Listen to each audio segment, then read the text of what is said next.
జ్యోతి అయితే ఆనందిని తీసుకుని అలా వాళ్ళ ఇంట్లో అలా వెళ్తూ ఉంటే ఇంతలో వాళ్ళ అత్తయ్య అయితే నీ హెల్ప్ ఉంటే ఆనంది హెల్ప్ ఉంటే నువ్వు తీసుకో, అంతేగాని 24 గంటలు నీ పక్కనే ఉంచుకోకు, అది మంచిది కాదు.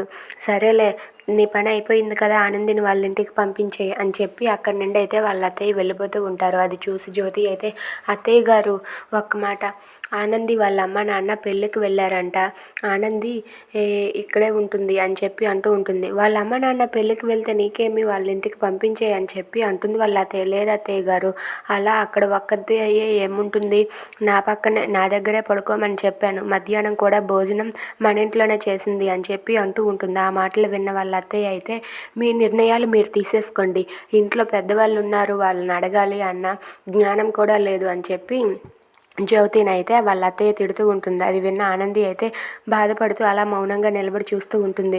అవును, ఈ ఇంట్లో ఎవరు వస్తున్నారో తెలియదు, ఎవరు తింటున్నారో తెలియదు అని చెప్పి చాలా చిరాకు పడుతూ ఉంటుంది. ఇదంతా వింటున్న ఇందమ్మ వాళ్ళైతే చాలా హ్యాపీగా ఫీల్ అయిపోతూ ఉంటారు.